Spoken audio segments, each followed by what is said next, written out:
नमस्कार, स्वागत है आप सभी का आपके अपने YouTube channel the PCM vision में। तो दोस्तों, आज के इस वीडियो में हम लोग डिस्कस करने वाले हैं क्लास 10 गणित के जो है 40 VBI वायरल क्वेश्चन को। ठीक है, जो आपके बोर्ड एग्जाम की दृष्टि से बहुत ही इंपॉर्टेंट रहेगा। ठीक है, और इसी तरह के क्वेश्चन जो है आपके बोर्ड एग्जाम में देखने को मिलेगा। तो आप सभी लोग वीडियो के अंत तक बने रहें, और अगर यह वीडियो पसंद आए तो आप अपने दोस्तों के बीच जरूर शेयर करिएगा। तो चलिए बिना टाइम वेस्ट किए हम लोग पहले क्वेश्चन की ओर बढ़ते हैं। ठीक है, तो पहला क्वेश्चन है आप लोगों के बीच कि 140 के अभाज्य गुणनखंडों के गुणनफल के रूप में तोड़े। तो जब 140 को तोड़िएगा तो इसका सही आंसर हो जाएगा आपका ऑप्शन नंबर बी, 2 दूना 4 पंचे 20, 20 सती 140 हो जाएगा। ठीक है, अगला क्वेश्चन है कि दो धनात्मक पूर्णांकों ए और बी के लिए जो है यानी HCF ऑफ दो संख्या है ए और बी। ठीक है, बोल रहा है कि इसका HCF और LCM ठीक है दे रखा हुआ है। तो पूछ रहा है कि ये किस फॉर्म में होना चाहिए। तो आप लोगों को पता होगा कि पहली संख्या गुना दूसरा संख्या बराबर क्या होता है, HCF गुना LCM होता है। ठीक है, तो इसमें से जो है कौन सा सही होगा, तो ऑप्शन नंबर सी सही होगा, क्योंकि ये गुना में होना चाहिए। ठीक है, 45 और 160 का HCF कितना होगा, तो बड़े ही आसानी से आप इसको सॉल्व कर सकते हैं, 45 और 160। ठीक है, इसको जब सॉल्व करिएगा तो आपका ऑप्शन नंबर ए जो है वो सही हो जाएगा। ठीक है, 5 सही होगा इसका।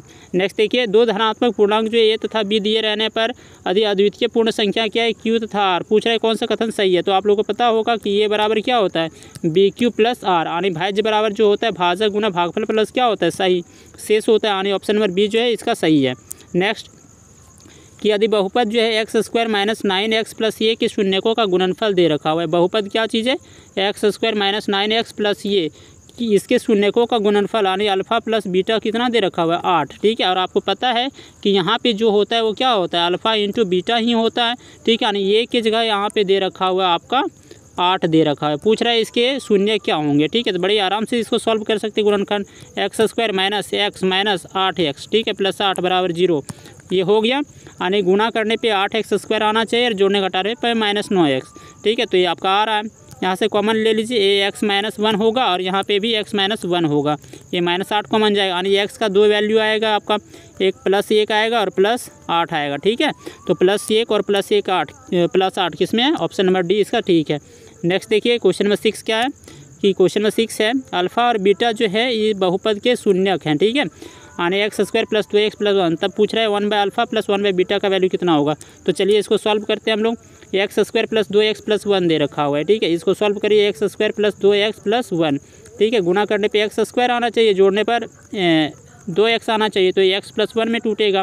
ठीक है, बराबर 0 हो गया। इधर x कॉमन मिलेगा तो यहाँ पे बचेगा x + 1 और यहाँ पे भी x + 1। ठीक है, ये आपका प्लस का 1 कॉमन आएगा, यानी x का वैल्यू जो है यानी अल्फ़ा का वैल्यू एक ठो आएगा -1 और बीटा का वैल्यू भी आपका कितना आ जाएगा -1। इन दोनों के लिए एक वैल्यू हो गया और इसके लिए एक वैल्यू, यानी अल्फ़ा और बीटा दोनों का वैल्यू कितना आ रहा है -1। तो आप इसमें रखेंगे तो 1/α -1 + 1/बीटा -1। ठीक है, तो इस तरह से जो है आपका ऑप्शन नंबर 2 जो है सही हो जाएगा। ठीक है, -2 सही इसका आंसर होगा। नेक्स्ट देखिए, पूछा हुआ है कि किसी बहुपद Px के लिए ये ग्राफ जो है नीचे दिया गया। पूछ रहा है शून्यकों की संख्या कितनी है, तो कितना बार कट रहा है, 1 2 3 4। ठीक है, तो सही आंसर हो गया ऑप्शन नंबर ये 4 सही होगा। नेक्स्ट समीकरण युग्म में दे रखा हुआ है, ये पूछ रहा है कि इसमें जो है यदि a1/a2 जो है बराबर है किसके, b1/b2 के और बराबर है c1/c2 के। तो अगर तीनों बराबर होते हैं, आप लोगों को पता होगा कि ये समपाती होती है रेखा। ठीक है, और समपाती जब होता है तो इसका अनेखर होता है। ठीक है, यानी इसका जो है 8 का ऑप्शन नंबर बी सही होगा। नेक्स्ट देखिए, यदि रेखाएं जो है 3x + 2ky बराबर 2, 2x + 5y + 1 बराबर 0 समांतर है। ये दोनों रेखाएं क्या है, समांतर है। तो समांतर का कंसेप्ट तो आप लोगों को पता होगा कि a1/a2 बराबर आना चाहिए b1/b2 के, लेकिन बराबर नहीं आना चाहिए किसके, c1/c2 के। यानी आपको 2 वैल्यू लेना है। ठीक है, के का मान पूछा हुआ है, चलिए बैठाते हैं इसी में। a1 की जगह आपका हो गया 3 और a2 की जगह आपका हो गया 2। ठीक है, b1 की जगह 2 के हो गया और b2 की जगह आपका 5 हो गया। ठीक है, 2 दूना 4 के और ये हो गया 15, यानी के का वैल्यू जो है 15/4 आना चाहिए। ठीक है, किसमें, ऑप्शन नंबर सी इसका सही होगा। नेक्स्ट क्वेश्चन देखिए, क्वेश्चन नंबर 10 के किस मान के लिए जो है रेखा युग्म ये असंगत है। तो असंगत आपका किस कंडीशन में आता है, जब रेखाएं कैसी होती है, समांतर होती है। यानी a1/a2 जो होगा वो बराबर होना चाहिए b1/b2 के, लेकिन बराबर नहीं होना चाहिए c1/c2 के। इस कंडीशन में ये जो होगा असंगत होगा। ठीक है, चलिए यहाँ पे रखते हैं, के का मान पूछा हुआ है फिर से। a1 की जगह 8 हो गया, a2 की जगह आपका कितना हो जाएगा k, फिर B1 की जगह 5 हो गया, B2 की जगह आपका 10 हो गया, 5 दूना 10 यानी K का वैल्यू जो होगा वो आपका कितना आ जाएगा 16। ठीक है, तो इस तरह से क्वेश्चन नंबर 10 का जो है ऑप्शन नंबर बी सही होगा। ठीक है, नेक्स्ट देखिए क्वेश्चन नंबर 11 पूछ रहा है कि इन समीकरणों को हल करें। ठीक है, तो आप लोग जो है इस समीकरण को हल करके इसका आंसर कमेंट बॉक्स में बताएंगे। ठीक है, नेक्स्ट देखिए क्वेश्चन नंबर 12 x बराबर ये है, y बराबर b है, समीकरणों को जो है सॉल्व करिए और बताइए कि ए और बी का मान कितना होगा। तो बड़े आसानी से सॉल्व कर सकते हैं। एक्स माइनस वाई बराबर 2 दे रखा हुआ है, एक्स प्लस वाई बराबर जो है एक्स प्लस वाई कितना दे रखा हुआ है, तो ये 4 दे रखा हुआ है। ठीक है, इस तरह से जो है एक्स का वैल्यू आपका कितना आ गया, एक्स का वैल्यू 3 आ जाएगा, और एक्स का वैल्यू 3 आ गया मतलब एक्स बराबर ये है, तो इसका मतलब ये का वैल्यू भी 3 आएगा। ठीक है, ए का वैल्यू भी 3 आएगा और बी का वैल्यू कितना आ जाएगा, तो आप इसमें रख लो। ठीक है, बी का वैल्यू जो होगा आपका 5 आ जाएगा, यानी ऑप्शन नंबर 12 का जो है ये सही होगा, 3 और 5। ठीक है, नेक्स्ट देखिए रैखिक समीकरण जो है युग्म 5x + 2y = 16 और 7x - 4y = 2 के हल क्रमशः हैं। ठीक है, तो आप इस इक्वेशन को भी बड़े आराम से सॉल्व कर सकते हैं। ठीक है, आप सॉल्व करके आप कमेंट बॉक्स में इसका आंसर बताएंगे। ठीक है, क्वेश्चन नंबर 14 देखिए पूछ रहा है कि कौन सा द्विघात समीकरण है। ठीक है, तो कौन सा द्विघात समीकरण होना चाहिए, तो जैसे ही यहाँ पहला ऑप्शन नंबर चेक करिएगा x² यहाँ होगा और यहाँ भी x² होगा, ये तो कट जाएगा, तो ये तो होगा ही नहीं। ठीक है, ऑप्शन नंबर सी भी सेम यहीं पे है कि x² ये यहाँ भी होगा, x² यहाँ भी होगा, ये भी कट जाएगा, ये भी नहीं होगा। ठीक है, आप देख लीजिए अगला ऑप्शन ये x²। ठीक है, यानी ऑप्शन नंबर बी जो है इसका सही होगा। ठीक है, द्विघात समीकरण कौन सा होगा, ऑप्शन नंबर बी। नेक्स्ट देखिए क्वेश्चन नंबर 15 पूछ रहा है कि द्विघात समीकरण के समान या पुनरावृत्ति मूल होने के लिए क्या शर्त है। तो सामान्य मूल कब होगा, जब डी का वैल्यू कितना हो जाएगा 0 होगा। ठीक है, डी का वैल्यू कितना होगा 0, अगर डी का वैल्यू 0 से बड़ा है। ठीक है, तो ये कौन सा हो जाएगा, 2 भिन्न असमान मूल निकलेंगे। ठीक है, और वास्तविक मूल निकलेंगे। ठीक है, अगला क्वेश्चन है कि द्विघात समीकरण जो है ये इसका विविक्तर पूछा हुआ है, तो बड़े आराम से इसको सॉल्व कर सकते हैं। डी बराबर b² - 4ac से। ठीक है, बी की जगह आपका हो गया -5 का स्क्वायर और -4, ये की जगह आपका 1 और सी की जगह आपका है 4। ठीक है, 25 25 हो गया इधर और 4 चौका 16, 25 में 16 जाएगा तो इसका 9 सही होगा। ठीक है, तो इसका जो है ऑप्शन नंबर 9 सही हो गया। नेक्स्ट क्वेश्चन पूछ रहा है कि ये जो द्विघात समीकरण है इसका फिर से विविक्तर पूछ रहा है, तो बड़े आराम से भी इसको सॉल्व कर सकते हैं। b² - 4ac, बी की जगह आपका हो जाएगा -2, तो -2 का स्क्वायर -4, ये की जगह 3 और सी की जगह हो गया 1/3, ये काटिएगा तो 4 - 4 बराबर कितना आ जाएगा 0। ठीक है, तो इस तरह से जो है आपका आंसर कितना आ गया 0। ठीक है, नेक्स्ट देखिए क्वेश्चन बोला हुआ है कि समीकरण ये दे रखा हुआ है के मूल पूछ रहा है। ठीक है, तो 3x² - 2x + 1/2 सॉरी 1/3 है, 3x² - 2x + 1/3 बराबर 0 के मूल पूछ रहा है। ठीक है, तो मूल कैसे याद करेंगे, फार्मूला से अब निकाल लीजिए। तो d बराबर b² - 4ac होता है। ठीक है, तो डायरेक्ट आप सॉल्व कर लीजिए, x बराबर -b यानी आपका ये तो माइनस प्लस हो जाएगा, यानी ये 2 + -√b² - 4ac, b² यानी 4 - 4 ये की जगह हो गया 3 और सी की जगह आपका हो गया 1/3, तो ये कटेगा। ठीक है, यानी ये 2 ± कितना हो जाएगा, ये 4 में 4 जाएगा तो 0। ठीक है, और नीचे में कितना होगा 2 ये यानी 6। ठीक है, यानी आपका जो वैल्यू आएगा 1/3 और 1/3 दो समान मूल होंगे। ठीक है, यानी इसका जो आंसर होगा 1/3 सही होगा। नेक्स्ट देख लीजिए क्वेश्चन नंबर 19 यदि द्विघात समीकरण जो है kx² + 4x + 1 = 0 के मूल समान हो तो k का मान पूछ रहा है। ठीक है, इसका जो है मूल समान होना है। ठीक है, तो मूल समान कब होगा, जब b² - 4ac का वैल्यू किसके बराबर हो जाएगा 0 के। ठीक है, तो निकाल लीजिए k का मान, b की जगह यहाँ पे 4 है तो 4 का स्क्वायर हो गया 16 - 4, ये की जगह कितना हो गया k और c की जगह आपका कितना है 1 बराबर हो गया 0। ये आपका हो जाएगा -4k, इधर जाके प्लस हो जाएगा और ये 16, तो k का जो वैल्यू होगा आपका कितना आ जाएगा 4, k का जो वैल्यू होगा क्या हो जाएगा 4, यानी 19 का d सही होगा।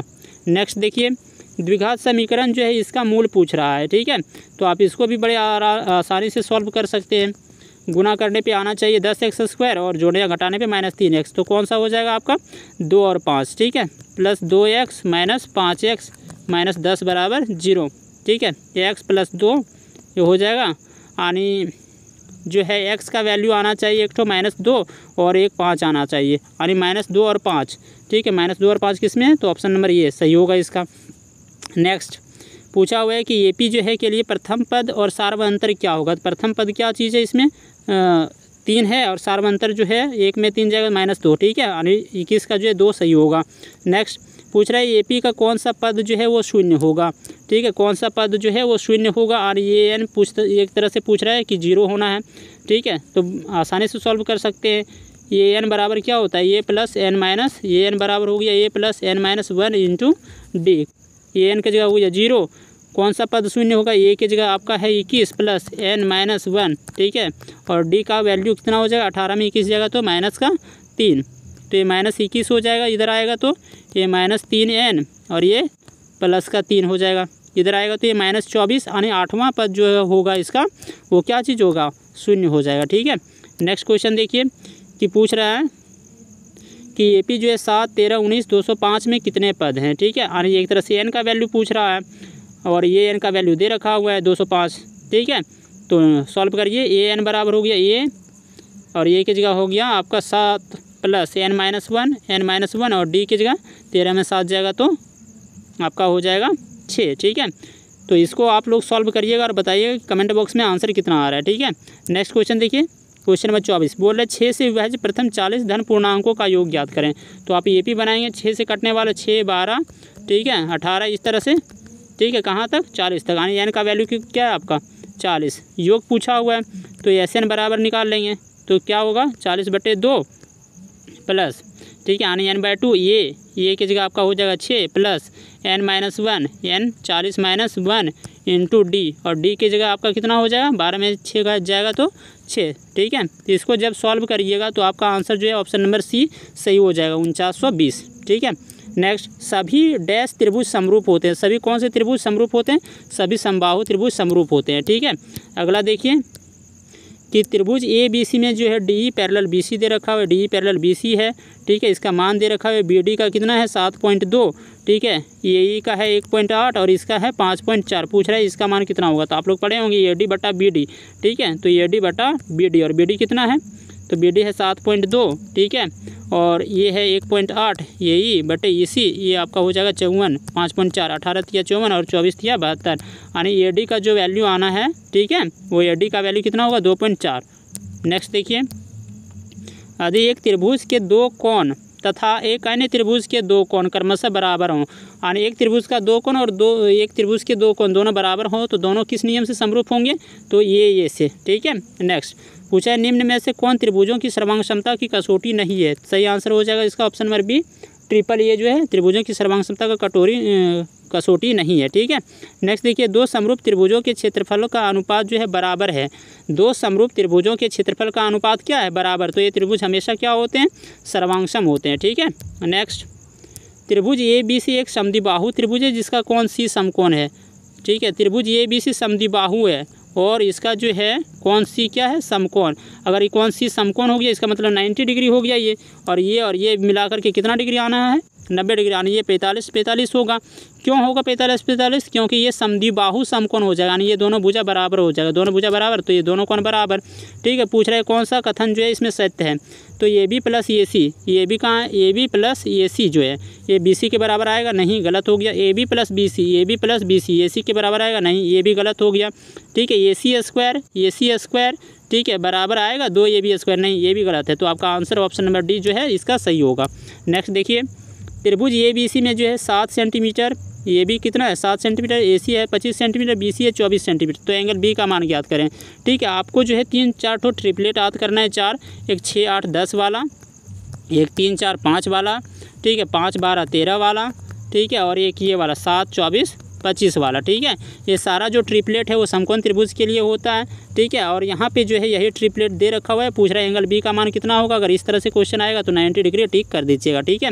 और अगर सॉल्व करना है इसको तो सॉल्व कैसे करिएगा, 2 छोटा भुजा का आप स्क्वायर करके जोड़ना है, यानी 7 का स्क्वायर, ठीक है, 49 हो जाएगा, प्लस 24 का स्क्वायर जो है वो आप जोड़ दीजिए, ठीक है। देखिए कि ये 25 के स्क्वायर के बराबर आ रहा है या नहीं आ रहा है, ठीक है, तो जोड़िएगा तो आ जाएगा, मतलब ये समकोण त्रिभुज का है, ठीक है। नेक्स्ट देखिए, किसी वृत्त की स्पर्श रेखा जो है उसे कितने बिंदुओं पर प्रतिच्छेद करती है, तो स्पर्श रेखा जो है उसे एक बिंदु पर प्रतिच्छेद करती है, ठीक है। अगला देखिए, एक बिंदु P से जो है वृत्त की स्पर्श रेखा की लंबाई कितना है 15 सेंटीमीटर, ये मान लीजिए ये पॉइंट है P, ठीक है। यहाँ से है स्पर्श रेखा की लंबाई कितना 15 सेंटीमीटर, और पूछ रहा है कि P से जो है केंद्र से दूरी कितना है 17 सेंटीमीटर।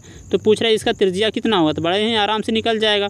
17 का स्क्वायर में से 15 का स्क्वायर घटा दीजिए, 17 का स्क्वायर 289 और 15 का स्क्वायर हो गया 225, ठीक है। तो ये आपका जो है 64 आएगा, ठीक है। और 64 आने एक तरह से वृत्त का त्रिज्या कितना हो जाएगा 8 सेंटीमीटर, ठीक है। नेक्स्ट देखिए, अगर TP और TQ केंद्र वो वाले किसी वृत्त पर दो स्पर्श रेखाएं इस तरह से है ना, तो आपको क्या करना है TP और TQ, ठीक है। ये T हो गया, ये P हो गया, ये Q हो गया, ठीक है। ये आपका क्या चीज़ है, स्पर्श रेखा है, ये क्या है आपका स्पर्श रेखा है। और P वो जो है इसका क्या है केंद्र है, ठीक है। बोल रहा है कि एंगल POQ जो है 110 डिग्री है। तो पूछ रहा है इसका मान कितना होगा, तो यहाँ पे 90 डिग्री है, यहाँ पे भी 90 डिग्री बनता है, ठीक है। तो ये 90 और 110 जोड़िएगा और 360 में से घटा दीजिएगा तो आपका आंसर आ जाएगा। और आंसर आपका कितना आएगा 70 डिग्री, ठीक है। वैसे भी इस तरह से जब करिएगा, अगर यहाँ पे 110 दिया हुआ रहे, ठीक है, तो इन दोनों का मान 180 के योगफल के बराबर था, 110 तो ये 70 हो जाएगा, ठीक है। नेक्स्ट देखिए, किसी वृत्त की स्पर्श रेखा वह रेखा है जो वृत्त को केवल कितना बिंदु पर प्रतिच्छेद करेगा, तो एक बिंदु पर, ठीक है। नेक्स्ट, 120 डिग्री केंद्रीय कोण और 7 सेंटीमीटर त्रिज्या वाले त्रिज्यखंड का क्षेत्रफल कितना होगा, तो बड़े आराम से निकाल सकते हैं। θ/360 इंटू पाई आर स्क्वायर, पाई और आर की जगह आप 7 रख सकते हैं, ठीक है। ये 3 हो गया, ये बड़े ही आराम से आने 154/3 जो है इसका सही आंसर हो जाएगा, ऑप्शन नंबर बी। नेक्स्ट, एक वृत्त के चतुर्थांश का क्षेत्रफल क्या होगा जिसकी परिधि कितना है 22 सेंटीमीटर। तो चतुर्थांश का क्षेत्रफल पूछा हुआ है, ठीक है। परिधि कितना है 22 सेंटीमीटर। तो परिधि से आप पहले क्या निकालेंगे, त्रिज्या निकालेंगे, 2 पाई आर बराबर हो गया 22, ठीक है। यहाँ से निकाल लेंगे और आर बराबर हो जाएगा 7/2। अब आपसे क्या पूछा हुआ है कि चतुर्थांश का क्षेत्रफल, ठीक है। तो θ/360 निकाल लीजिए, यानी थीटा की जगह 90 हो जाएगा बटे 360 इंटू पाई आर स्क्वायर, पाई की जगह 22/7 और आर की जगह 7/2 और 7/2 ये कटेगा, ये आपका 4 हो गया, ये 7 कट रहा है, 2 11 बार में, यानी 11 से 70/8, ठीक है। यानी इसको जब डिवाइड करिएगा तो आपका ऑप्शन नंबर ये जो है सही हो जाएगा, 9.625, ठीक है। अगला क्वेश्चन, अर्धवृत्त पर बना कोण, अर्धवृत्त पर बना कोण क्या होता है, समकोण होता है, ठीक है। नेक्स्ट, यदि 7 सेंटीमीटर त्रिज्या वाले एक वृत्त के लघु वृत्तखंड का क्षेत्रफल कितना दे रखा हुआ है 12 सेंटीमीटर स्क्वायर, ठीक है। लघु वृत्तखंड है, मान लीजिए ये, इसका क्षेत्रफल कितना दे रखा हुआ है 12 सेंटीमीटर स्क्वायर दे रखा हुआ है, कितना 12 सेंटीमीटर स्क्वायर। पूछ रहा है दीर्घ वृत्तखंड का क्षेत्रफल कितना होगा, तो पूरे बड़ा वृत्त में से छोटा वृत्तखंड का क्षेत्रफल घटा दीजिए। तो पाई आर स्क्वायर में से आपको क्या करना है, लघु वृत्तखंड का क्षेत्रफल निकालना है, घटाना है, ठीक है। इसको घटाइए तो आंसर आ जाएगा 22/7 और त्रिज्या कितना दे रखा हुआ है इसका 7, तो 7 × 7 -12, यानी 22 से 154 माइनस आपका हो गया 12। जब माइनस करिएगा तो आपका आंसर नंबर 2 जो है सही हो जाएगा, 142 सेंटीमीटर, ठीक है। और आपका जो है लास्ट क्वेश्चन, 21 सेंटीमीटर त्रिज्या वाले एक वृत्त के चाप की लंबाई क्या होगी जो केंद्र पर कितना डिग्री कोण अंतरित कर रहा है 60 डिग्री। चाप की लंबाई पूछ रहा है, ठीक है। तो θ/360 इंटू क्या होता है 2 पाई आर, चाप की लंबाई थीटा हो गया 60 डिग्री और 360 इंटू 2 पाई आर, 2 × 22/7 और आर का वैल्यू कितना है 21, ठीक है। तो इसको आप लोग सॉल्व कर लीजिएगा, आपका आंसर आ जाएगा, ठीक है। तो ये रहा दोस्तों आप लोग के बीच 40 VBI वायरल क्वेश्चन, ठीक है, जो आपके एग्ज़ाम में इसी तरह के प्रश्न देखने को मिलेंगे। तो आप सभी लोग इस वीडियो को 1-2 बार ज़रूर देख लेंगे एग्ज़ाम में बैठने से पहले। अब हम लोग अगले वीडियो में मिलेंगे, आज के लिए इतना ही, थैंक यू, धन्यवाद।